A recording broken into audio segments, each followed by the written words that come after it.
Welcome to the Raw and Unscripted Show with Christopher Roush, where we help you overcome your self-created crap without the self-help fluffy bullshit. Now please welcome our host, Christopher Roush.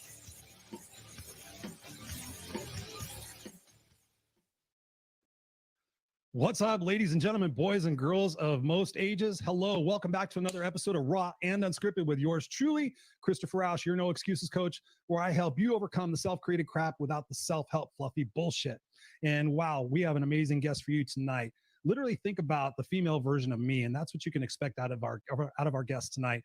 I'm just super pumped to bring her to you. She was on one of our other shows, Rainbows in Real Life, with my other co-host Pamela Aubrey, and I was so taken by her energy, her enthusiasm, her authenticity, her ability to articulate what passionate messages she has in her heart based on her experience, and how, together tonight we're going to help you guys reformulate your mindset to make sure that you're not in a victim mindset, that you're in a victor mindset. At the time of the taping of this show, we're still going through the COVID-19 situation. We still got the social injustices going on in the world. We've got the politics, the presidential election coming up.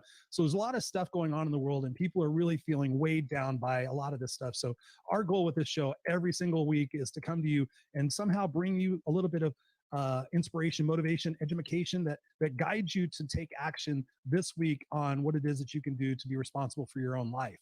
And you've heard me say it before, I'm the No Excuses coach. So get ready, buckle your seatbelt, because we're going to be having a great time tonight, just riffing back and forth about what we can do to get unstuck. Maybe at the time of this taping, you've been dealing with COVID and you've gotten lazy and you've gotten complacent and you keep thinking and hoping and wishing and praying that something's going to change. And, the point of this show tonight is to help you get unstuck and to figure out what it is that you can take responsibility for so that you can start really living versus existing. And that's what both my guest and I are super passionate about, is the fact that you have to take charge of your life. You have to jump into your life. You have to, free fall into something that you don't know what's going to happen. But at the end of the day, you're going to survive, and you're not only going to survive, you're going to thrive. That's why we bring this energy to you every single week so that you can take action on it. But listen, I know a lot of you guys watch this, and I know a lot of you guys get pumped up, but the most important thing is to take some notes, take some actionable items that you can sit there and say, okay, listen, I'm going to implement that tomorrow. A lot of what we're going to talk about is easy stuff that's just shifting your mindset and the language that you use on yourself. But some of this stuff may be a little bit bigger for you, but we want you to plan that out. We want you to have that excitement and that exuberance of saying, hey, that was then, this is now. I'm ready to rock. I'm ready to fucking bring it to life. I'm not going to be a bitch to my life anymore. And so with that, I would love to introduce you all to Miss Johanna Godinez. Johanna, how are you? I'm doing super well. How are you today? I'm on fire, baby. I'm on fire. I'm so excited to have you here on the Raw and Unscripted show. From our conversation before, I just want to continue that energy. You and I were going back and forth, and along with Pamela, just talking about life. And like I said at the top of the show, we're still going through COVID. We still got a lot of things going on in the world. And one of the ways I've been talking with guests lately is just asking them how they've processed this time in their lives. I mean, it's been obviously a time of separateness. I was like trying to spell it in my head, being away from other people, not having that physical contact, not having our jobs, not having our normalcy. How has that been for you? And as a fellow coach and as a fellow mover and shaker, how has this time been for you? Oh, well, first of all, thanks for having me. It's always so awesome to get to talk to you. It's been a shift for most of my business. Thankfully, part of my business has already been online since I moved here from the East Coast, and I kept a lot of my clients from the East Coast. But part of my business specifically was working on programming for fitness centers. So I don't see that coming back soon, anytime soon. And I'm okay with that. So I'm just shifting and moving forward and doing what I can with what I've built, and then attempting to build what I have even bigger so that we can connect with more people, which is what we're here for. Awesome. So what have been some of the biggest learning lessons for you during this time? Has it been hard for you, or has this been something that you're normally not as extroverted out there, or has this been a tough time for you?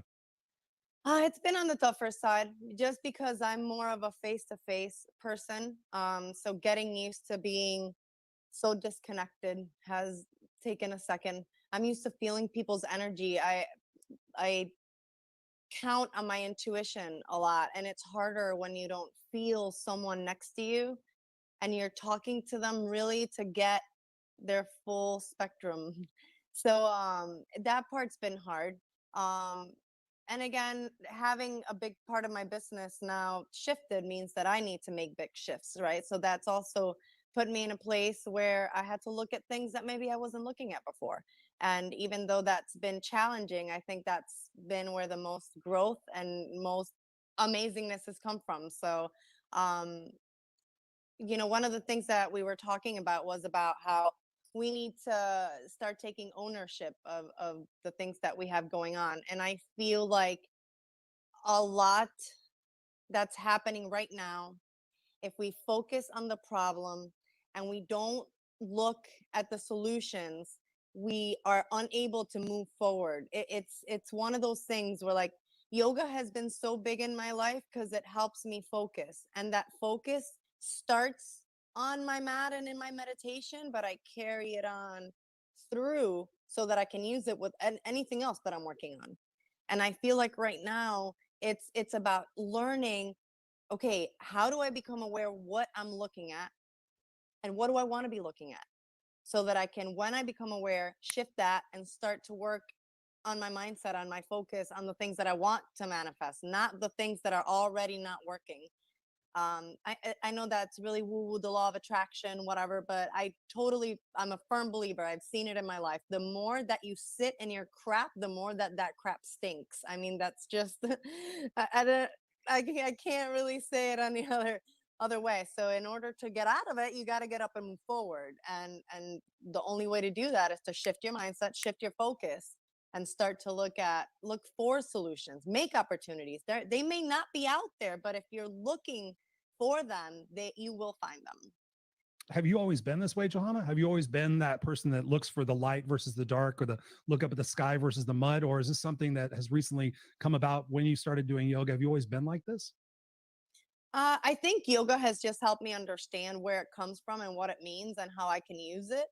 But I believe that the way that I was raised, um, I was a very wild child. I did whatever I wanted, whenever I wanted. My No. parents lost control over my actions very early in life. But it's because I grew up with adults. As an only child, I was consistently surrounded by adults and having adult conversations. So at 11, 12 years old, I was an adult. Like, I was traveling by myself, I was hailing cabs, I was doing things that most kids that age are not allowed to do. Not that they can't do it, and some of them may not be mature enough. Don't get me wrong. I'm not blind to the fact that not all kids mature at the same rate, but at that age, and because of the way that I was raised, fortunately, I could take action, and there were some mistakes made along the way, and those helped me understand that actions have consequences. You But went it's to better to prison? I did go to prison, but not because I did anything wrong. I went to prison to help prisoners. Oh, oh, okay. I was like, damn, I was joking, but I was like, okay, whoops. No, no, have never gone to, may have gotten arrested, but no, I've never gone to prison. Okay. But it was one of those things where you start to understand, where do I want my life to go? How do I want to see the world? How do I want the world to see me? What do I want to leave behind?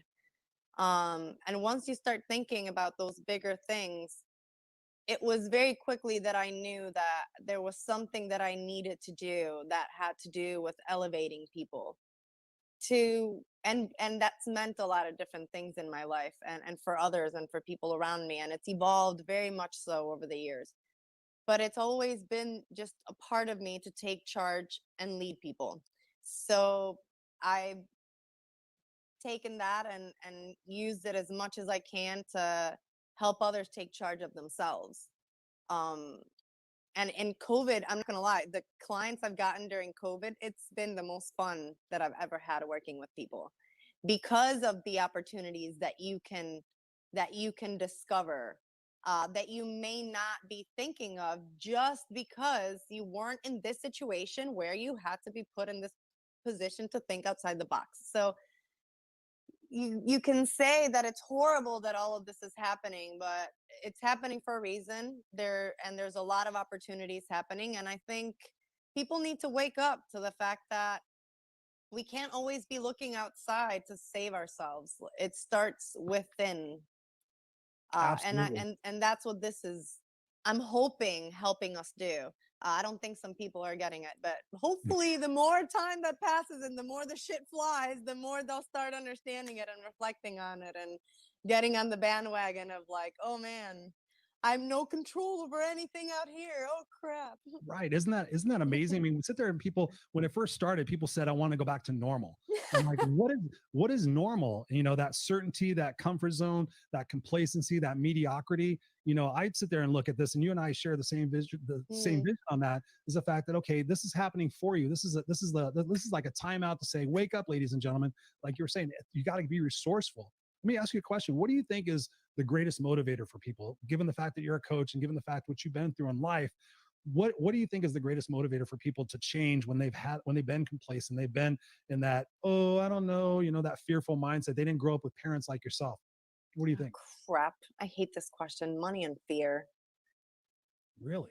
Yeah, a lot. Yeah, when you're in the space where you just and you're not committed, usually it's like an opportunity comes and then like the money's there and all of a sudden you're like, shit, I really have nothing to lose, like and everything to win. And because people are driven so much by that. And it's Okay. unfortunate because otherwise a lot more things would get done. If it Mhm. wasn't because of money or fear, a lot more things would get done. So it's one of those things that's a primary thing to move you forward, but it can also be the primary thing to hold you back. So Absolutely. yeah, because how many times you wake up in the middle and with an amazing idea, and instead of writing it down and taking action the next day, it's like, meh, and it's just Mhm. another idea that came up and went away, and nothing ever happened. So. And I don't know where those ideas come from, but I'm big on the fact that we are creators. So consistently things are coming into our minds that are asking us to create something. Yes. And a lot of times we just, because as you mentioned, we just get so complacent with where we are, or we're so fearful of what we have to lose, that we decide not to move forward. But I think, I mean, again, like the people I'm helping right now, a lot of them have had great ideas and just haven't had an opportunity. Or haven't And made an opportunity. or haven't, oh, I love that, haven't made the opportunity, and now they just can't avoid it. It's just in their face, slapping them, being like, please do this is Mhm. amazing, you're gonna just have a great life. And I think that's, like I said, it's been a great opportunity for many people to discover that there's things needed that they can offer, that they can share with the world. So true, so true. Thank you for sharing that. Yeah, when you said money and fear, I was like, oh wow, because I was thinking totally. I think one of the greatest motivators in life is pain. Tony Robbins Ooh, talks about we do things for two reasons: to avoid pain or to gain pleasure. And when I read that in Awaken the Giant Within, it really just like slapped me upside the head. And it's like, when you think about, people have to hit bottom. I sit there and think that there's a bottom, and then there's the bottom, like the mm, bottom, like you're desperate, you're suicidal, you're alcoholic, you're living on the streets, you have to do something, otherwise you're going to be dead or in jail. So I look at things as trying to figure out a way to tie more pain proactively to people's situations now, so that they're like, okay, like the pain of regret. Would you regret not being there for your son and setting the example for them during this tough time? Yes or no? Yeah. Okay. So what do you need? Who do you need to be now in order to set the example for your kid as you're growing up, that they look back on COVID-19, that, wow, mom or dad was really amazing during it, versus mom and dad gained 45 pounds and watched, Netflix while they let me play video games for 12 hours a day. Um, yes. I'm always trying to think about how to inspire that proactive pain of regret. What do you think about that? No, I love it, and I think fear and pain can very much come together, right? Because it's like the pain of losing something or the fear of losing something. But I love that, because Mhm. that pain, like you don't want to be in that space, because we've been at a bottom. Has it been the worst bottom? Who knows? We haven't lived the rest of our lives. So it could get worse or it could get better depending on our actions, right? But right now, you know what it's been like to be there. So are you avoiding that in any way? But I definitely love the fact that, bringing the family in can be such a huge thing right now. You are in your house, you are in your home, get together with your freaking kids. They have ideas, great ideas. Yes. Listen to them, build something together. I have a friend who's building a succulent business, and his kids are responsible of taking care of and whatever when you take them apart and duplicate them or whatever, like they have to do their own and they're responsible for their section, and they're hoping that when all of this is over, they're going to build this whole business out of it. So it's a thing that, one, they're doing as a family. Two, it's teaching them something. Three, it's earth, so it's grounding. So it's really good in a time when there's so much fear and chaos for you to ground. And you can ground by walking barefoot, by laying down on the grass. Like there's different ways that you can use to do it. But if you're really stuck in fear, talking now in the woo yoga stuff. um, so fear is yeah, fear of security is on your root chakra, which is the very first chakra, and the element is earth. So when you're feeling that space of like not feeling secure, the earth is what holds you up. The earth literally is giving you, it's there to support you. So lying down on earth, walking on the beach, on a trail, all of that will literally help you feel better. Your energy, your literal energy, that edginess that you're feeling, it helps. So you can take it or leave it for what it is. No. No, it's funny because I've been talking with a lot of my friends lately.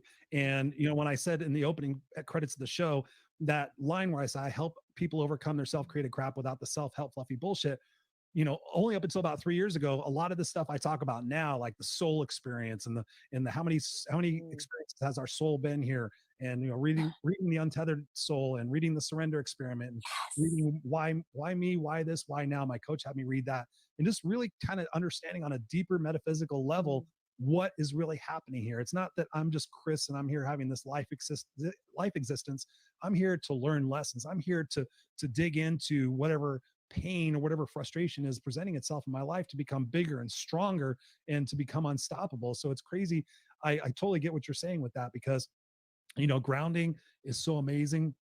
I've gotten into meditation in the last couple of years, and really, I've got the ADHD brain on crack. So I talk to everybody about meditation, like, just Chris, just stick with it. If you can do it for 20 seconds, and the next time you can do it for 25 seconds, and then you get up to 5 minutes, and you get up to 15 minutes, and you get up to you just have to keep taking those steps in that process.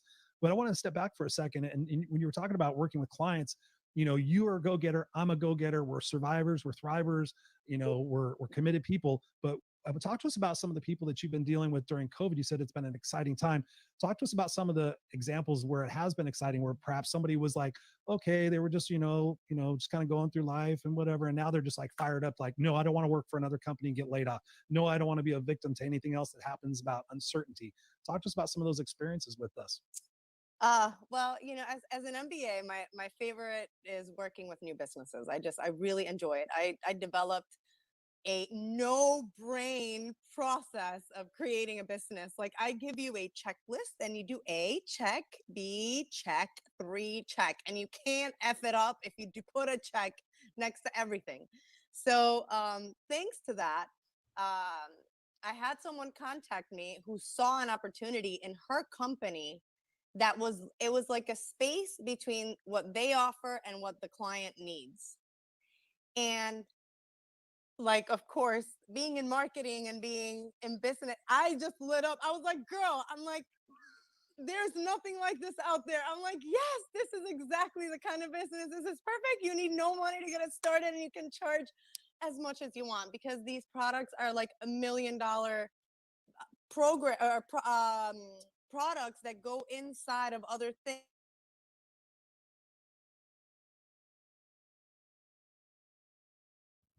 Create something amazing that is 100% needed in her industry. So it was like, find out who your target market is, check. Find out the problem, check. Find out your competitors, there are none. Okay, this is the kind of thing that I like to work with, market leaders. Okay, so our issues are like, how do we price this? How do we get the people that are going to help put this together? How are we going to educate these people and train them? So it's fun to create like that. And I told her, I'm like, your ass is sitting pretty at your job. You are not quitting. You are in fact building this, and you are going to do it first from your company. And they're going, so my thing is finding where people are wasting money. Gotcha. That's my favorite thing. Because if I can find where your company is wasting money, I can charge you 80% of that and still save you money. And if that's $1 million, I can charge you 800 grand for something that maybe I'll usually charge 25 grand for. Why? Because I'm still saving you money. Mhm. So you don't care. You want to give it to me. Right. So that's my favorite way of setting up contracts. When I know that I can save a company X amount of money and I have proof, and she's got all the freaking numbers. I'm like, and I got proof. I am going for, I will save you 50%, but you have to pay me the other 50%. And has that been scary for these people? No, because Mm. when they see how much money they save, I mean, I've never had anyone that I presented that model to say no. Not one person has ever said no. Why would they say no? You're saving me money. Period. Even if it's 20 per 80, who cares? I'm saving you something. And where we're talking about a lot of money, I remember when I was a fitness instructor, I started this in 2008, this model. And I went to a company and I knew that based on the health insurance provider that they had, they were not taking advantage of preventative care that they could offer their employees for a discount on their premium. And Yeah. I knew what that discount was. So I went to them, I got a dietitian, I got a nutritionist. The dietitian would go in there, prick their finger, and do all this stuff because she can actually, she's the doctor, she can do that. And then the nutritionist would be the one that would talk to them. And based on the dietitian's results, she would help them with their cholesterol, high blood, whatever the dietitian found. And then I set up their exercise and I would set it up for 3 months at a time. And then they would come back and check them 3 months later. I was making like 200 bucks an hour teaching dance classes and workout classes because of how much money I saved them. Wow. They have no issue paying you because it's not money that's coming out of their pocket. In fact, they're seeing less money coming out of their pocket. And now you have less turnaround. You have people with more energy. You have people who aren't absentees as much because they're healthier employees. Oh, and they look forward to staying after work. Mm. It's insane. You develop a whole different community and a whole different way of of of conducting business because you flip from only caring about your business to caring about the health of your employees. And that shifts the morale of the company. So that's how I started getting into businesses. It was through the health of the business. And then I started seeing, okay, so if I can save them money on this, how much money are they wasting on other crap? And then that was kind of now, but I don't work as much with businesses anymore. I'm working more with individuals at the moment because I feel like that's where the need is more. Oh yeah, Um, absolutely. so working with individuals, building stuff, building Just ideas has building been, ideas. yeah, or taking care of their own stuff. Like I have a client that came to me and she has always wanted to lose weight. She's not motivated. They give you a million excuses to why they haven't been able to do it. And Oh yeah. it's just that. It's you no excuses, coach. So you know that it's just excuses. Oh yeah.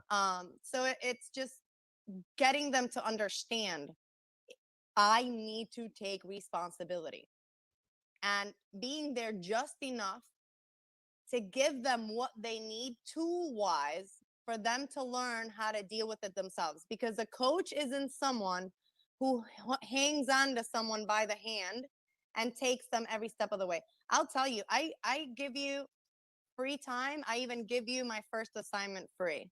But if I talk to you the second time and you haven't done it, I'm not working with you. Yes.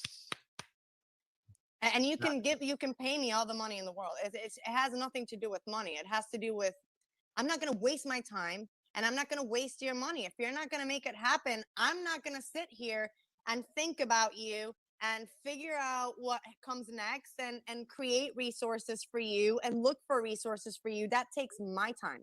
And if I'm going to sit there and give you all of this and you're not going to do anything with it, I'm not working with you. It's because I get so frustrated that it's just, yeah. No, I totally hear what you're saying. That's one thing. I used to take anybody as a coaching client, no matter what they pay me. And then I started realizing I'm like, all they want to do is say, oh, I've got a coach. They want to go tell all their friends, oh, I've got a coach, but they're not really interested in changing. It's like, well, I'm seeing a therapist, but they see the therapist for 8 years and nothing fucking ever happens. It's like, you really aren't doing the work. You're just paying the money and saying, hey, I'm trying to get help. I'm trying to get better. I'm trying to improve myself. And then once I stopped taking everybody, it was like, because the same thing, I would sit there and stay awake at night and think, okay, how can I help this person? What things can I do? How can I get in their brain? How can I? And then I would show up to the next session and be like, yeah, I didn't have time to do that thing. And I'm like, on a scale of 1 to 10, how fucking bad do you not want to have regrets in your life? Well, you kind of no. End of subject. Goodbye. So now I interview people before I actually take them on as a coaching client, because you're right. You have to be in it to win it and have that hunger. So how do we get people to shift that mindset of being a victim most of their lives? You got the people like, oh, it's the media's fault, it's my family's fault, it's my teacher's fault, it's my hereditary, it's this and it's that. And how do we get people out of that victim mindset and into not an overnight victor mindset, but what are some ways we can get people to start establishing their confidence and to take this time and to really just sit there and say, okay, wow, this shit really isn't going to go away. Whatever's going to happen from this is going to create something else, and it's going to create something else. We're going to continue to deal with uncertainty. How do we get these people strong, and perhaps some of the tools that you offer your clients to help them do that? What are your thoughts? First of all, if you find yourself fighting something, you're not in flow. Being in flow means letting the universe guide you and taking the actions that make you feel, literally intuitively, like you're moving in the right direction. If you're in a situation and you feel like you're just skipping in butter, something has to change, right? And that's the hard part. You're just sitting there in your own tracks, like Michael Jackson, moonwalking, but in the same spot, not really going forward or back, mostly moving back. Yep. So if you wake up every morning and you realize that your train of thought picked up from where you were yesterday, you are stuck in a pattern. So this is the first thing that I teach my clients. This is the realm of illusion. This actual realm where we are, where our soul is the realm of illusion. It's the psychic realm. And our reality is created by our experiences and our judgment of situations. So when they tell you that you can't judge things, truly never judging anything is impossible, because that's how we get through life and that's how we make our reality. Like, you literally create your reality because of judgment of the reality. So shifting takes, once you're aware of that pattern, what is it that I want in my life? What do you want? Because this is the thing. If you're sitting there spending a shitload of time thinking about the shit that you did 3 months ago that you still wake up every morning thinking about, you are stuck. You're stuck skipping in butter. So take your mind, take your imagination. If nothing got in your way today, right now, what would you like to create? What would you like to do? What would fill your heart? What has hurt you that you wouldn't want to happen to anybody else? Or what has helped you grow so much that you know that sharing it with somebody else can help them grow? What problem is there out there that maybe you are facing or you see others facing that you know in you can solve? Sit and reflect. Because the thing is, being stuck on the past, so we are literally here for our soul to grow. Yep. When you sit in your shit, it stinks more. Seriously, your soul cannot grow if you're sitting here in something that happened 3 months ago or a year ago. You're literally not evolving as a human, as a person. If anything, you're devolving. If that's even a word, I'm just gonna make that up. You're Devolving devolving. motherfucker. Ooh, I like it. You're revolve, whatever that means. You're going backwards, like, because you're gonna have to now push yourself back up to then start to move forward. So if you're feeling like you're fighting everything, and it can be in your relationship, it can be in your work, it can be with your family members, it can be with friends, it can be writing a book that you feel you've always needed, anything. It can be anything for anyone specifically. Whatever you see there in the future that's different, you need to work your way backward and figure out, what can I do today to make something different? And the most important thing is to celebrate each victory. So you set things up little by little. Today, I'm going to drink a bigger, and I always use this as an example. I'm going to drink another glass of water. So I'm going to put that glass of water next to my bed when I go to sleep. When I wake up in the morning, my feet hit the ground. I grab the glass of water, I drink it. I'm already implementing something. I'm giving myself the power to now do something else. Okay, the next thing I want to do, I want to start working out in the morning. Okay, so now with the glass of water comes a pair of shoes and a pair of socks and the shorts and the shirt. Maybe you even go to sleep in those clothes so that in the morning you don't even have to put that much work into it. It's just I've putting done your that. socks. Yeah, it works. Mhm. It It freaking does. works. You don't have a choice. You're stepping into your shoes, literally. Have you ever heard Right? of Mel Robbins? Have you ever heard of Yes, Mel I Robbins? love her. 5, 4, 3, 5, 2, 4, 3, 2, 1. 1. Bam! Get the fuck up. That book was amazing. Her talk was amazing. It was like not rocket science, but it's just like, and I love how she talks about the distinction, like 5, 4, 3, 2, 1, before your brain has an opportunity to say, oh, well, it's comfortable. Maybe I'll get a few more minutes sleep. It's like, I know I need to get up. And I've done that so much. I'm not perfect at it, but when I really implement it, it works great. It's like, oh, I should really just go do it. And I just like, And it works the same reverse. When you Mhm. catch yourself going down those rabbit holes, 5, 4, 3, 2, 1, this is what I want to think about. yes. You can use it for that too. Yeah, she's brilliant. And listen, guys, none of us made this shit up. All right. We all say the same shit in a different way. It's all the same. Why? Because someone is going to listen to Mel and relate to her better. Someone's going to listen to me and relate to me better. Someone's going to listen to Chris and relate to him better.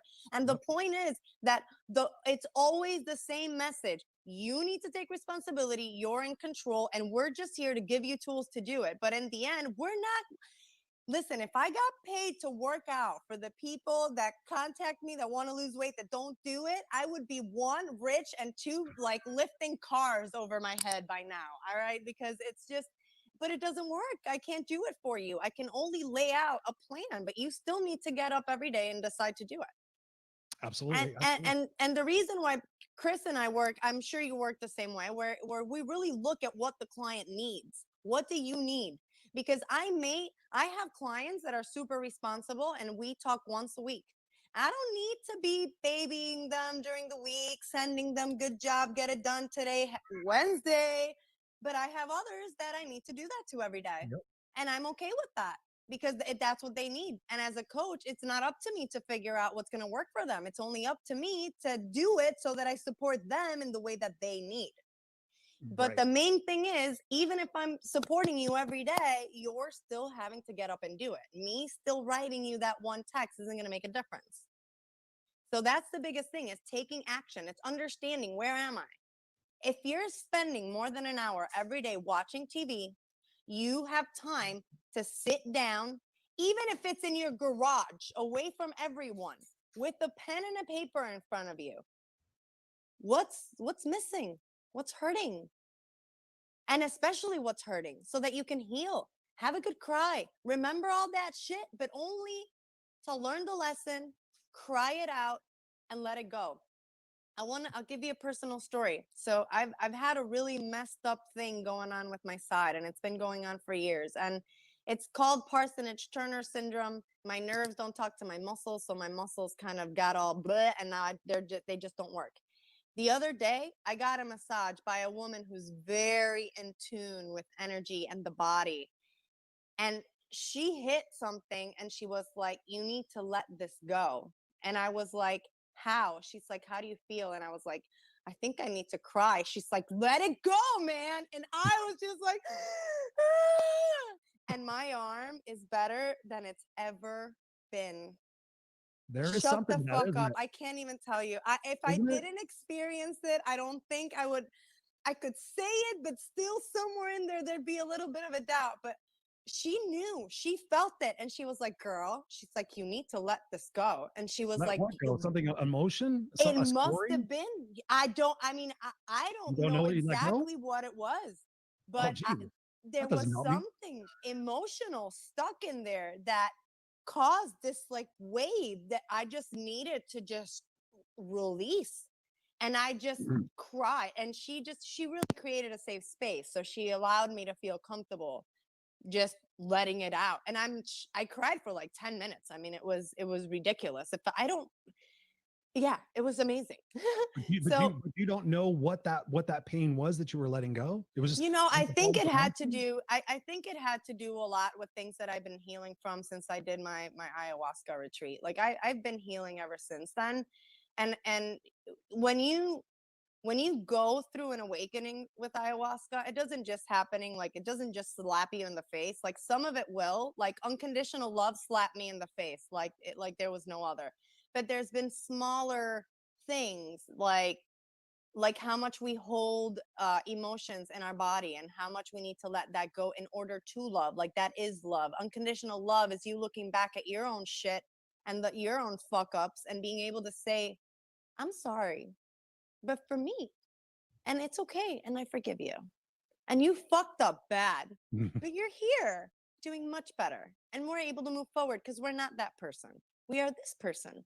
And Right. this person knows, thinks, and sees the world through different eyes. So do And you I, think you could have had that experience had you not done ayahuasca? because of this woman, maybe, yeah. But I, So I, I would you just recommend it to connect other people? more. What, ayahuasca or the Yeah. massage? No, um, ayahuasca. It's interesting because I've watched a bunch of documentaries on it. I'm scared to death of doing it because I know that I am past master at suppressing stuff. I've gotten mm, better about letting it go. But that's why I was asking you, like, how did you know what it was? Because I've had so many people tell me, like, the pain in my back or the pain in my hip. They're like, that is most likely some sort of emotional thing that you have stored up in your body. I'm like, mm, okay, I would love to release it, but I don't know what it is. And so people have yeah. said, shrooms, MDMA, ayahuasca. I've had a bunch of friends do that. So I've considered it, but I'm scared to death of what it would bring because I'm so good at suppressing that stuff. So Yeah. how was the journey for you? Oh, Did you it was do? intense. um, for me, it's a little different. I've done hallucinogenics before, so I kind of sort of knew what to expect. I have done mushroom, I have done acid, I've done MDMA.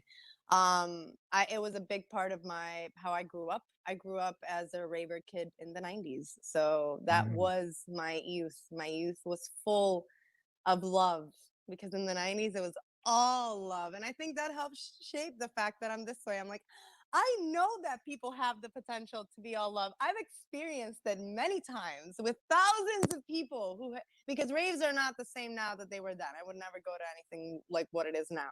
But no. back then, the feeling, the emotion, the energy, like you could see auras, you could feel the energies, and so I know for a fact how much potential humans have to love, even when they have no idea what love is. It is intuitive. Love is already in us. Mhm. It, I hate to say this, and you can hate me for it, and I don't care, but we all have love in us if we allow love in.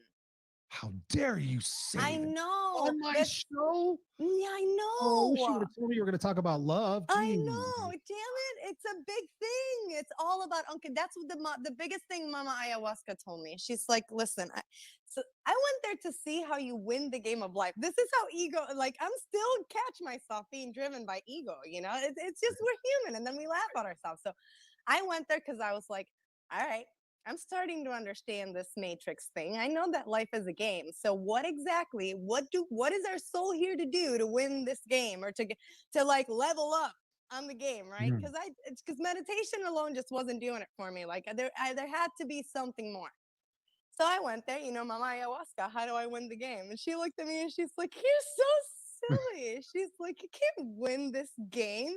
You either play and you affect it, or you're just like an ant. You're just moving around like a zombie, just not even thinking, not even sharing, not even creating, not even pouring energy out. So I was like, so what does that mean? She's like, yeah, unconditional love. And I Unconditional was love like, for who? for everything, for But more, everything, well, right. But most everything. importantly for ourselves, right? Because I think Of that's course. that's one of the things that I've seen through these. We were talking earlier about the complimentary coaching calls that we do. And that's one thing I've noticed is I'm always looking for patterns. I'm always trying to figure out, okay, what is the formula? What is the recipe for getting people Mm, out of their own way? And I started listening to these people talking and it just like not even having my coaching hat, just listening. And realizing how many people are punishing themselves yeah. in their day-to-day lives. They're punishing themselves with their thoughts. They're punishing themselves with their actions. They're punishing themselves. They don't even realize that they're doing it. And when I ask them, like on a scale of 1 to 10, how much do you love yourself? there's like a pregnant pause that I can sit there and write a half a chapter of a book, and they're like, I love myself. Like, well, how much do you love yourself? So talk to us about that, Johanna. How do we get people, how do we love ourselves more? Maybe we've done some shitty things in our life. Maybe we were told we were assholes and dicks all of our life. And we just haven't had that confidence. We haven't been around the right people in our life. Somebody watching this, God forbid, is like just sitting there going, I'm never going to be like them. I'm never going to have that confidence. What do you say to those people that don't have that self-love based on, horrible situations they've had in their past? Forgive. Again, it comes back to forgiveness. It comes back to learning the lesson, because all of the shit that we go through happens for a reason. And I know it's hard to see at the moment because it's just you're in the shit. You can't think of the smell of pretty flowers when you're stuck in the middle of the shit. It just doesn't work that way. That thought just can't seem to manifest itself in a reality. So the most important thing is forgiveness. Look at and I can't say I've always been rainbows and butterflies. Like, the reason why I found my passion was through depression, because I got out of school and I couldn't find a job and I was beating myself down and I went through a really bad depression, and they wanted to put me on medicine and I didn't want medicine. I was like, listen, fools. I'm like, I'm not chemically messed up. I'm in a bad situation. Your pills ain't going to change my situation. I'm not doing it. So what can I do? Well, the first thing they told me was to work out, which by back then I was like, wait, what? I'm like, you call me fat? It was one of those things where, like, I just wasn't expecting that to be what they were going to say. And they're like, no, the endorphins in your brain, they're released when you work out. And I was like, how come we're not taught this shit? And I went somewhere and I learned, and I was like, you mean that, like, I don't know anything about my body. Like, I don't know anything about how I put something in my mouth and I have fingers based on what I'm putting in my mouth. I put something in my mouth and there's this energy that like, I don't understand how it all works. Why don't we understand that? And my passion was born out of the fact that in 2 weeks in this place that I went to, it's called the Hilton Head Health Institute. Place freaking changed my life. I went 2 weeks and I walked out of there a new woman, because I was like, now I'm on a mission to teach people about health and fitness, and I'm going to go to schools and teach. I've always wanted to teach kids. My thing has always been like, you got to start with them small, man, because by the time we're this age, changing sucks. We're so used to our patterns. But it starts with understanding that when you make decisions, you can only make those decisions based on what you know and what you've lived and what you've experienced thus far. And how you feel. And how you feel.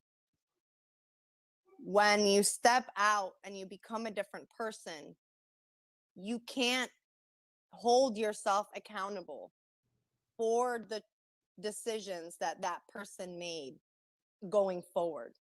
You can only start to make decisions based on how you want to see yourself and how you want to become and what you want to do. And it's not easy, but when I went to that place, I didn't start changing people outside of me and pointing fingers. Hey, you need to do this. Hey, you need to do that. No, I went out there and I learned how I should be eating. I learned how I should work out. And I went out and I learned how different people work out based on different conditions that they have, because I realized not everyone was like me.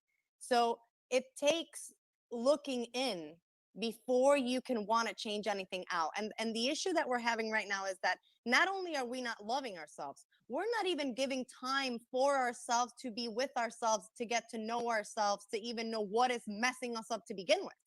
How about that for complicated? Most people come to me and they don't even really know what's wrong with them. They say, Johanna, I just feel like there's something missing. I'm like, well, shoot, let's figure this out, because I can't work with there's just something missing. We got to find this, make it concrete. So let's start digging from little. Mm-hmm. Like your relationships with your family, your relationships with your friends, because you know what? It's not only forgiving ourselves, it's also forgiving the people that have led us to put these boxes, not only for ourselves, but to people that come into our lives. Because how many times do we not get into a relationship and we basically treat that person and are fearful of things based on our past relationship or the last relationship that we were in? Well, how fair are we being to this new person if we're holding them accountable for things of another person? So huge. That Like that that. alone, say that again, because I have said that so many times. It's like people sit there and they say, "Oh, I'm never going to find a great relationship." And I'm like, "Well, if you say that, you're never going to find that great relationship." And if you Mm, sit there and predispose the next person that's going to come down based on your last 5 relationships, like, "Oh, let me see if this guy's an ass. Let me see if this guy's a mm, cheater. Let me see if," like, if you're going into with that speculation and that energy, then chances are that person's gonna be like, "Wow, you're a nutbag. I don't even want to be around you." So that is so massively important. Thank you for saying that. yeah, and sit down. Again, I'm all about sit down and make notes, but sit down, write notes. What would you like in that person? Because this is the thing also. If you're consistently being like, "Oh, my ex did that. If I meet someone, I'm nervous that they're gonna do this," and I guess who you're gonna attract? Yeah, the mirror of your ex who did the Mhm. same shit that your ex is gonna do. Because what you are putting out in the universe is that past vision. You're consistently holding on to that vision. The Yep. way that manifesting works, manifesting is believing and acting. The Yes. belief is having that vision of what you want and believing that that can happen, and then taking every opportunity to act to get to that space. But in order for you to believe in something, you need to know what to believe in. So you need to create that vision. You can't just sit there and just think that things are going to change if you don't even know what you want them to change to. The way that the universe works, you have a direct line, direct connection to whatever the hell you want to call it. God, universal source, universal intelligence. It's imagine like a string that's going into you from the ether, okay? This string is listening to your vibe and your energy and what you're sending, but it doesn't really understand negatives. It only understands what you see. That's the trick. Every time you're like, "I don't want this, I don't want this, I don't want this," all it sees is this. Okay? So it doesn't get the negatives. So whenever that "I don't want" and a vision comes, whatever the vision is, that's what you're sending up the string. Unless you change the vision that you're sending up that string, the string cannot communicate to the universe what it is you want. You cannot get what you want if you don't know what you want. What are your desires? Your deepest desires, something that even if it's weird, even if it's something that nobody would understand, don't tell anyone. If you don't think they'll understand, just keep it to yourself. This is something for you. It's something just for you. No one else needs to be involved. And just feel it. Be with it. And make sure at the end of it that it's something that can help humanity. And if it can in some way, share it. Make sure that it can't hurt anyone. Just because Right. gotta throw that Mhm. disclaimer out there. Exactly. I tell people to fly Hashtag the make flag. sure it's for good. I know. I tell people all the time, fly your freak flag. I talk to people like, "Oh, well, I'm afraid of." I'm like, I'm a guy with a bandana who swears on a show called Raw and Unscripted. Whatever. Just be who you're gonna be, because then the universe is gonna open it up for you. And it's so true what you said, Johanna.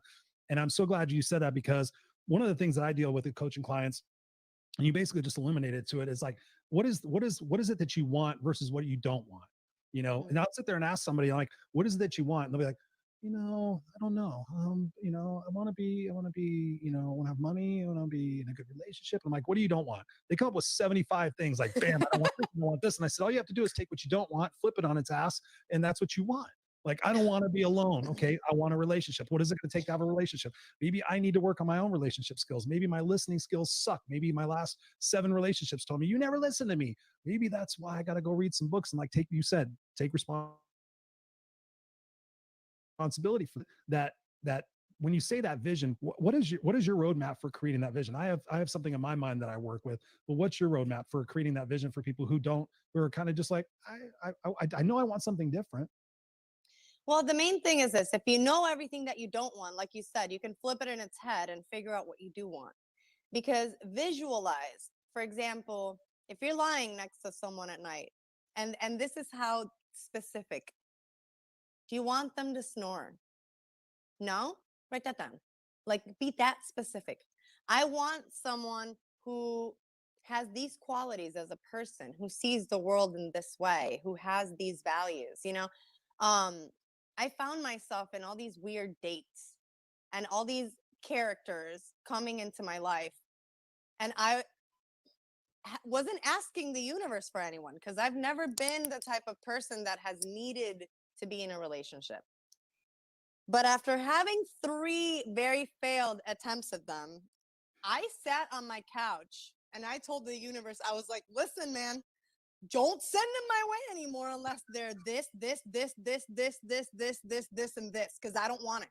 Because I don't want to waste my time, because I don't need this. I don't need this. And you're sending all these people into my life, and I don't know if I'm supposed to learn lessons from them or whatever the hell is supposed to happen. But these are not people that I can spend my life with. So if you're going to send me someone that you really think that is going to be, then send me the one.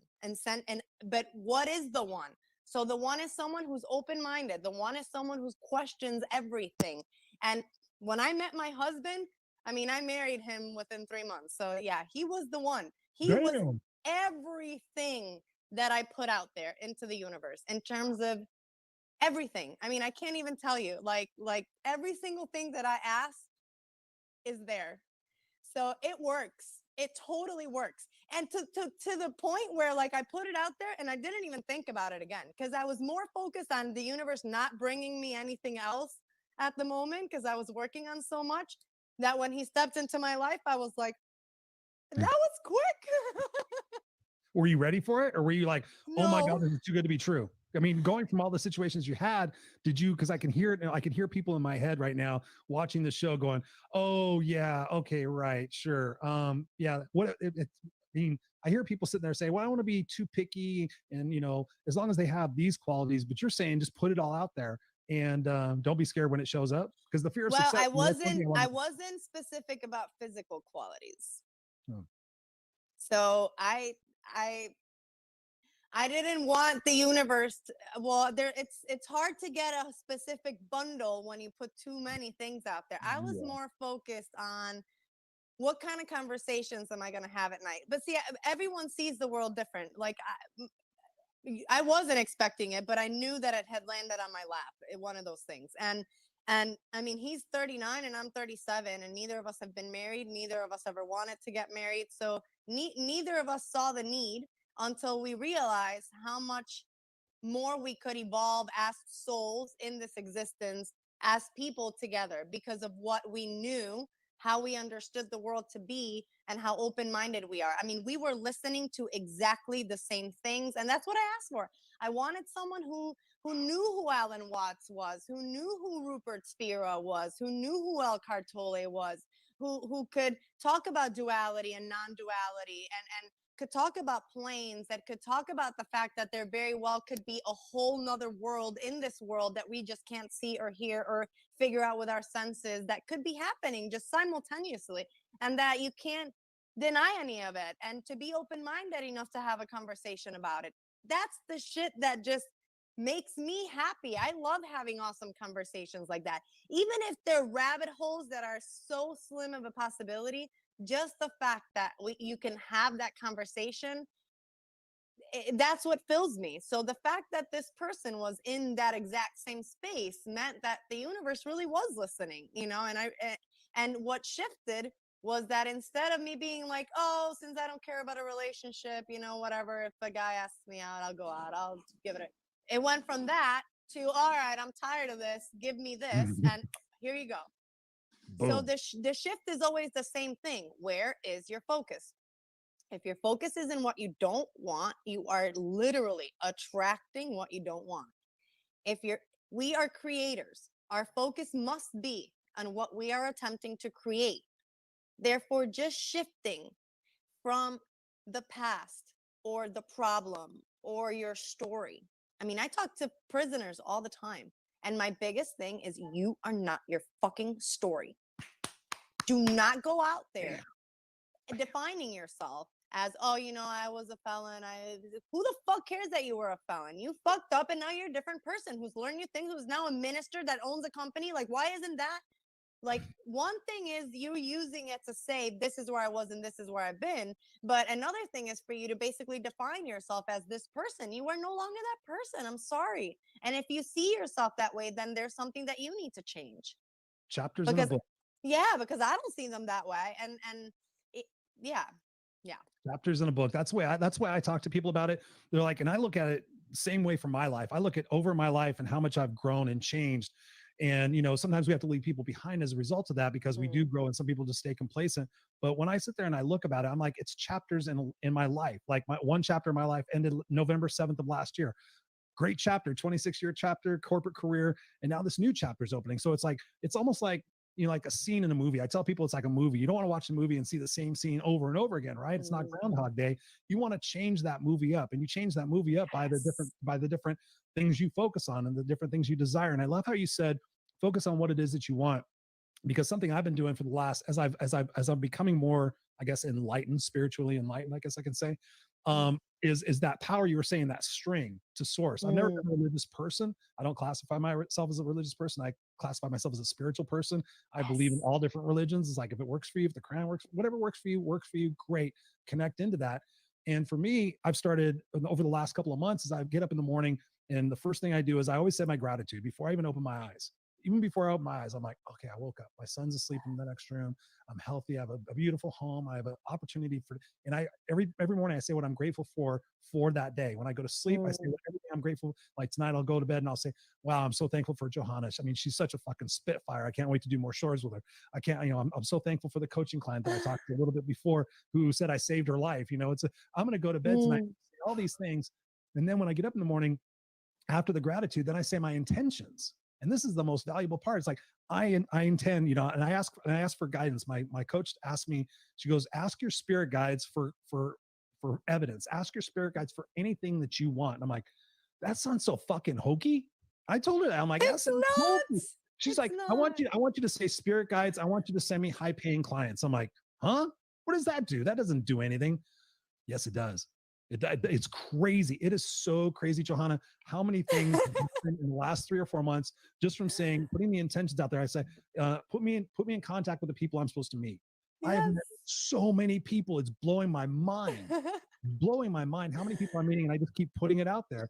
Yes. It's so massively valuable. And it works. It's crazy. Like, I did the same thing. I told the universe, like, a couple of people came to me and they really couldn't pay me, and I was in a weird position.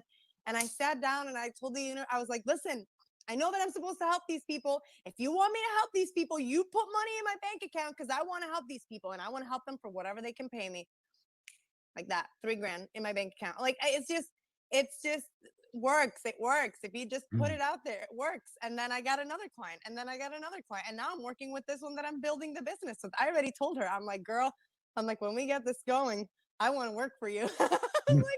I'm like, I want a cut of that. I want a percentage of that, and I want to work for you, because I see the potential that this company has. And if I can help her in any way, I want to be a part of it, because it's that amazing. But you need to put out there what you want. If you're just saying, I want to make money.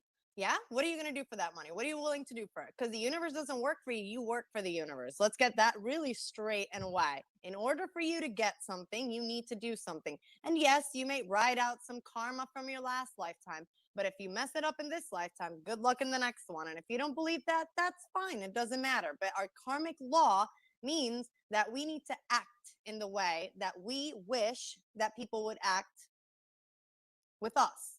Right? So it's just getting straight. What do I want? Who do I want to become? And visualize that, and fully visualize that, so you can send the right message to the universe. It will, and it can give it to you. You just need to know what it is. And you need to recognize when things are coming the way that they need to, because many times we get so stuck on our vision that we get blinders to the goal. And we forget that the universe can only present opportunities for us the way that it can kind of manifest things working with each other. Because it's not just you. Other things need to come to place. That's why we are all one. Nothing happens without something else happening. It's not cause and effect. A cause created the effect, and it happens simultaneously. It just may take a little time to get from point A to point B, but time is a construct of our minds. So once you start understanding all of that and just really opening your mind up to that, then you can start to focus on, this is what I want to create in my life. This is the legacy I want to leave for my children. And right now, there's no better time for you to start a podcast with your kids. I don't know, start baking with them, and Mhm. start giving it away, just giving it away, the muffins to all the houses. Who knows? Maybe someone that has a connection with Krispy Kreme will take the rest. You just don't know what can That happen. part's so true. You just don't You know. you never know. And that's one of the things I wanted to ask you about was how when you were just talking about it a second ago, what's your thoughts on, people are watching this and they're like, okay, these guys are all charged up and they've got it figured out. What is your aspect on, because I've given this advice before and I'm questioning it now, but do you subscribe to the fake it till you make it kind of situation? Like I tell people now a little bit differently. I'm like, you have to ask yourself, who do I need to be right now in order to achieve the things that I want?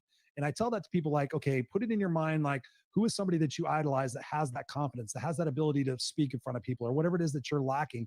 Talk to us about that. What do you think about that? Is because I'm stuck now. I'm like, do you want to fake it till you make it, or does that wind up being, a false leader? Uh, I think maybe the wording can be off, because fake it till you make it may give someone the impression that even if they have nothing to go on, if they maybe can throw enough shit and have someone believe them, that they can get through it and see what happens in the end. Right. So instead of fake it till you make it, it's more like, where are you the best at? And you may have to do certain things to kind of get somewhere with it. But if you're already an expert, so for example, let's say that I'm a financial expert and I just got divorced and my husband didn't work and took all my money. And I really I feel the need to now educate other people on why this shouldn't happen. And I want to create a course about it, but I don't have the money to create the course. So I can fake it till I make it, in the sense that I can put feelers out there and be like, I'm going to do this course, I'm going to sell it, and I'm going to do a pre launch for the course. I'm going to do a 20-minute live that's going to describe to everyone what it is. And I want you to sign up that day. And the course is in a month. And I'll use that money to make the course. And then, so that kind of fake it till you make it is all right, Mhm. because you're not making something up that you're not an expert in. Right. However, just being like, well, this person doesn't know this, and I know a little more. And even though I'm not an expert, because I know a little more, I can teach them. That's dangerous. Yes. Because if that person is smarter than you, they're going to catch up and then they're going to be like, dude, what? Uh-huh. So I've seen fake it people till go you through make that. it can get scary. So I say, if you're doing it in a way that's smart, and it's not you faking what you know and you're actually an expert, you're just attempting to move forward and you're attempting to figure out a way, there's creative ways to do it. So it's not faking it. It's get creative till you make it, I think, is a better way to say it. But yeah, I mean, I'll tell you right now, Mm. I've done my fair share of. I shared with you guys how I started my racing school. I didn't Mhm. have money for marketing. I had no money for marketing. I just didn't. So I went to the racetracks and I was like, listen, let me put a table out here. I'm only charging 25 bucks. I just want to get in the car with them for 3 laps. Just let me do that. And I promised that when I have my students, I'll bring them to the track that I got them from. So if it was the track at Ponce, I'll teach them at that track. So I need to rent the track for a day, get the gas there, and then I'll be paying you something for doing the actual class. So all of them were sure. I mean, I've made friends and stayed friends with enough of those people where just asking was enough. So I sat, put a table, put a bucket, 25 bucks, and I'll make you faster. I Mm. didn't have a course. I just had my one go-kart that could fit only certain people that were a certain height at that point in time. So but I knew enough. I had been through 3 schools and I knew exactly what I was going to teach. And I just needed the money to finish putting everything together. And it worked perfectly.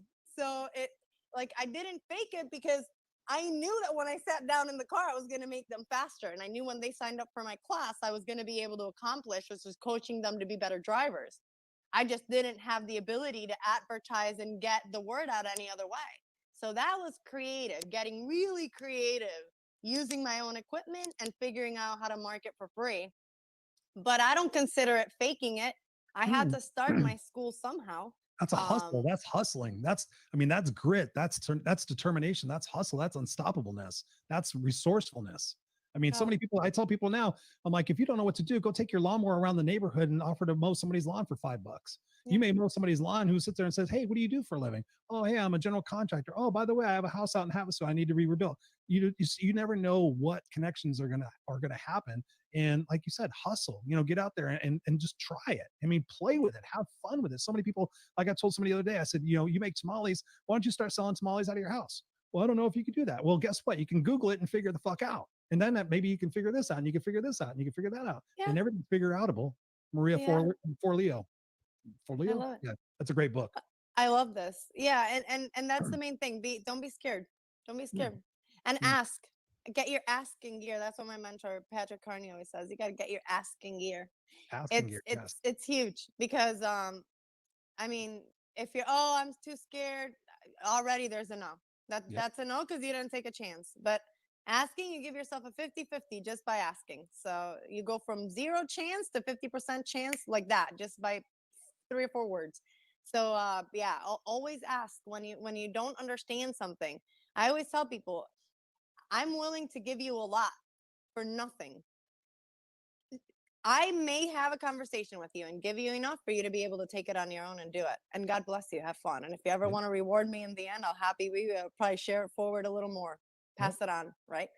So the important thing is when you ask, you give yourself a chance to learn and you give yourself the chance to get someone else involved in whatever it is that you want and start sharing it. Be open about it. I know a lot of people get scared about someone's going to take my idea and this and that.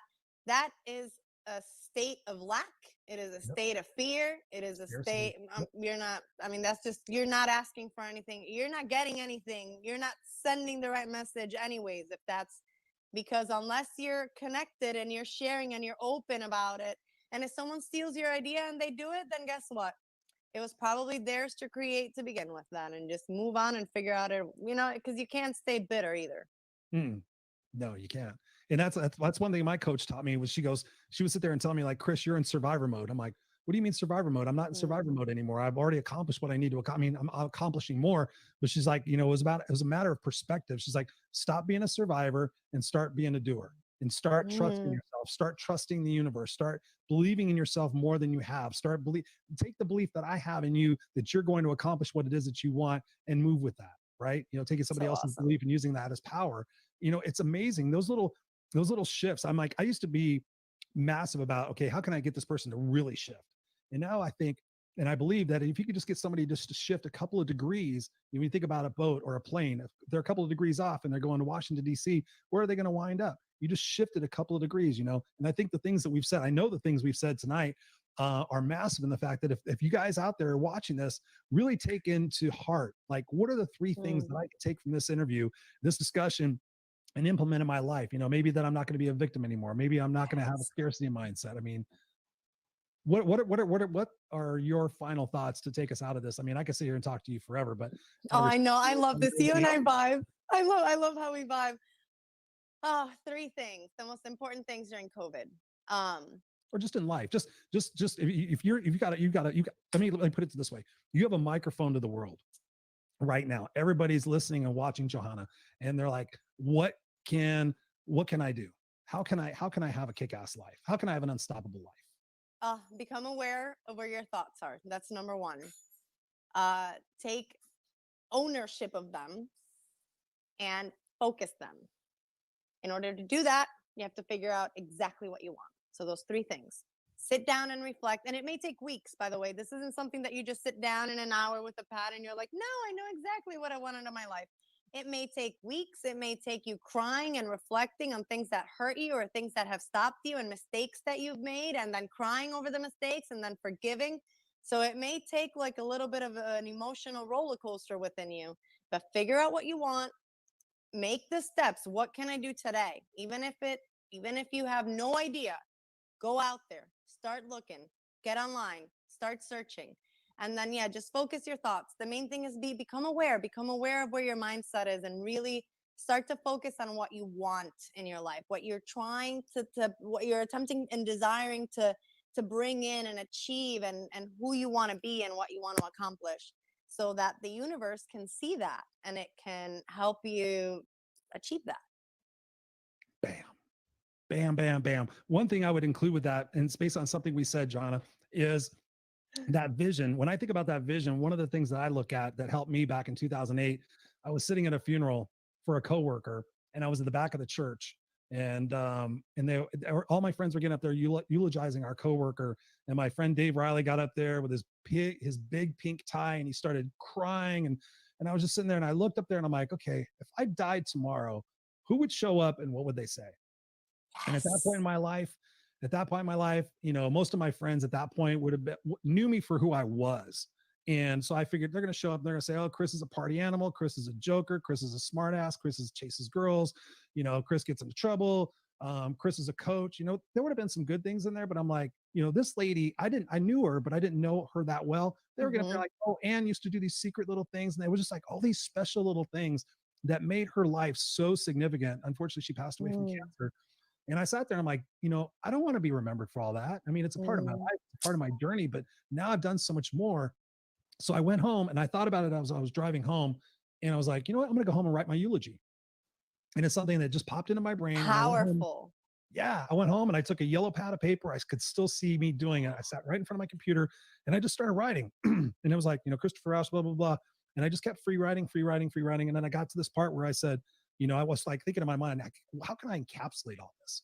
And I said, Christopher Roush will have fought for what was right and what was fair. He will have risked for which that mattered, and he will have left the earth a better place for who he was and what he did. And as soon as I did that, and I went back and I read the whole entire thing, I'm a crier. I cry at movies and stuff like that. I had tears running down my face because I was like, holy shit, what a life. And that got me so charged up. That same year, I started my company, Master Motivators, took my coaching seriously, my speaking seriously, my consulting seriously. And it was just like, okay, this is who I want to be. I want to be remembered for being this person. And so every day I've got a roadmap to guide my decisions. Like, Chris, is this going to make it? Are you fighting for what's right and what's fair? Thinking about Black Lives Matters and doing all these different things. It's like, my wife came to me, she goes, you should use your platform and your voice to bring some of these guests on and talk about these controversial issues. And I'm like, I'm done talking about news and politics. I don't follow all that crap. But then I thought about it and I'm like, eulogy, fight for what's right and what's fair. Chris, do you think that everybody deserves a fair shake? Yes. All right, let's start doing some shows. Let's have some conversations. Let's call it out. So I encourage all of you guys out there, if you don't know where you're going, like you, Jonna, you said it before, create a roadmap, and then we'll start working backwards. It's like, okay, I want to be, I have a philanthropic organization, like exactly like you. I've always dreamed about having a school to help kids with life skills. It's like, it might be an adjunct to elementary school or junior high or to high school, but I just want to teach them like, hey, here's how to have a great relationship. Here's how to listen attentively versus hearing selectively, all these different things. So I can't thank you enough. I can't wait to have you on. Actually, you're going to be on our Friday Night Live show, which is going to be interesting because you're going to be on this Friday. This show that we're taping right now will air after that. But I can't wait to continue the conversation with you. How can people get a hold of you and just be able to have that conversation with you? Because I'm positive that people are going to watch this show and be like, yeah, I did Chris, but wow, I want to talk to her. So how do they get a hold of you? Oh, yeah. 815-501-5070. Give me a call. You just put your phone number out there. I did. Oh, I do it all the time. Oh, please call me. I love to hear from you. Good, bad, ugly. If you want to cry, I'll cry with you. I mean, and I'll take as much time as you need, as long as I'm not busy, and otherwise we'll figure out a time. But I've been known to drive somewhere, park, and then get a call from someone I don't know and just sit there for 3 hours and have a conversation. That's just how I roll. And I love it. Like it wouldn't even be like an intrusion. It's an honor to be able to understand what you've got going on, and if you want to share with me, and if I can give you any nuggets and help you in any way, it would be an honor. Right now, I believe that people like you and I that have a light and have a voice, we're here to embrace those who are really lost right now. There's a lot of people who are really lost right now. There's so much unknown, so much fear. And it's you and I, people that even if we're not at our best, we can stay strong, that these other people look up to, and that's what we're here for. And don't ever think that you can't afford it or whatever. Like, like I said, if I give you instructions and you do them, I can help you with very little of my own time. I'm very good at guiding people's ways. So yeah, right now I just want to help as many people as I can. I'm really happy. I mean, coronavirus has shown me so much about this world, Yeah. and I've been able to forgive a lot more of myself and of others, and I've understood a lot more what it means to let go of that you can't control. And it's for me, it's been a really amazing thing. So if I can share that or pay it forward in any way, please give me a call. 815-501-5070. You are amazing. You are beautiful. What's next for Johanna? I know you got some things coming up. I know there's going to be a time zone difference on that phone call, but what have you got coming up? What's exciting in your life? Oh, I'm going to Ireland. I'm going to go be with my hubby. I'm excited. It's such an adventure. And I'm rebranding my company from Life and Style Coaches. We're moving to Bay Lifestyle is going to be our new brand, and we're going to bring in Beyond Asana Yoga into Bay Lifestyle, and bring in the Mastermind Alliance. I have so many things going on, and I want to marry everything because I don't believe in focusing. So I'm just going to do everything I want to do. And I do have a business coach that tells me all the time, like, you are the best business coach and the worst business person. And I'm like, I know, I don't run my business like I would tell anybody else to run their business though. So I mean, that works. But yeah, so just keep figuring out how to get as many people and reach as many people as I can. And that's what it's all about. Uplifting, empowering. Well, you and I are going to continue doing that massively. Please. Together and separately, but yeah, no. Any way I can serve you, Chris, seriously, any way I can pay you back and work with you and with your peeps in any way, you let me know. I'm always here. Love it. I love it. You are awesome. I'm going to put you backstage for a second and round out the show, and then we'll catch up afterwards. Thank you so much. Thank you. Wow. Ladies and gentlemen, yes, that was an hour and 18 minutes, hour and 16 minutes of pure kick-ass, unstoppable inspiration, passionate energy based on experiences that both Johanna and I have had in our lives, both personally and professionally, with the people that we have helped and coached. And, truthfully, it doesn't take much more than this episode to get you to where you need to be. I mean, Liz, I listened to this. I'm going to go back and listen to this again because for me, it's important to continue my journey and to continue learning and not thinking that I have all the answers. Johanna is great. I mean, really reach out to her. She has been a phenomenal power. I have seen her on another show before the show she was on with me. And, when you find the right people and you gravitate towards them, you have to think about being limitless. So many people put limits on their life and they put so many restrictions on their life, and they have this fear of success or they have this fear of the journey. We're alive for a reason. We're alive. One of the things I teach in my coaching is living versus existing. And I ask you that as you're watching this, as you're listening to this, I ask you this question: are you living your life or are you existing in it? Are you playing the someday game? Someday when the kids are this, someday when I have more confidence, then I'll leave my husband. Someday when this is, I'll start this. If you're playing the someday game, ladies and gentlemen, time, we're here for a second. I was reading a book the other day, and in there, it really kind of explained how insignificant most of our worries are, how truly stupid some of our worries are, like worrying about what is that person going to say, or what is that person going to think, and the grand scheme of things, we're here for a nanosecond. Live your fucking life. Be you. Rock your freak flag. Whatever it is that you want to do. If somebody doesn't want to support it and they think it's a stupid idea, guess what? Excuse me. Guess what? You need new people. That's the truth. I mean, you're like the 5 people you're around the most. So take a piece of paper. Here's a simple exercise. Take a piece of paper and write down the 5 people you're around the most, and simply write next to it, positive or negative. There's no in between. They're either positive and they support you and they love you and get you, or negative. They cut you down. They don't believe in you. They're scarcity mindsets. They're misery love company people. Then you have to wish them well. And you wish them well with love, but you continue on your journey. I was just talking with somebody just before this broadcast that we're doing right now. And I said, listen, if you, number one, like Johanna said, and I said, you have to love yourself. You have to love and believe in yourself. Number one. When I ask people, like, who do you love the most? They say, oh, my kids are first, or my husband's first. It's like, no, you're first. Number one. To recap what Johanna said, and taking care of yourself, just the simple thing. How much water do you drink a day? I don't drink any water. How much of your body is water? 70%, 80%. So let me get this straight. You feel like shit. You're not doing anything. You're watching Netflix, your short-term gratifications. You're doing all these different things. You're ruining yourself, and you don't even have water in your system. That is so stupid. I can tell myself, I drink literally, these are 32 ounces and I drink 4 of those. There's a little shout out from my friends, CBD, Flower of Life, floweroflife.com, CBD. They're great guys. But I drink a gallon of water every day. And when I don't, or when I'm dehydrated because I drank alcohol the night before, I'm not near as sharp as I am. I'm not near as able to remember what it is that I'm supposed to be saying. You guys know I'm famous for that. I go off on one tangent, I forget what I'm talking about. So I know when I'm dehydrated, that's one massive thing that I could do that's cheap and feel better. So how much water am I taking in? What kind of food am I taking in? How much sleep am I getting? I have an Aura ring. I track my sleep. I sit there and, okay, I can figure out all the different components that go into getting a good sleep, getting deep sleep, getting REM sleep, getting light sleep, balancing that out. You have to take care of and nourish yourself. You have to nourish your body. You have to nourish your mind. You have to nourish your thoughts, and I believe that's what we got through to you today, hopefully, is nourishing yourself, nourishing your thoughts, and playing with life and being an active participant in your life, right? What do you want your headstone to say? Oh, he was here? Or do you want to say, holy crap, what a fucking ride?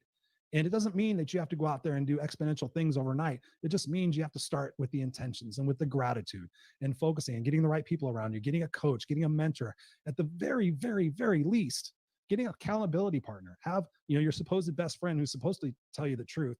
Get an accountability partner once a week. Check in with that person. Hey, did you do 5 things this week? Did you do one thing this week? You have that constant measurement. You have that leverage to make yourself better, and you will get better. Trust me. Look at how long COVID's been going on. It's already been going on for 5 months, right? 5 months. What could you have done in 5 months? How much could you have learned? How many books could you have read? How much stronger and more confident could you be just out of 5 months from just reading articles on the internet or watching YouTube? I mean, come on. It's absolutely ridiculous. So please get in touch with Johanna. She's amazing. She's amazing.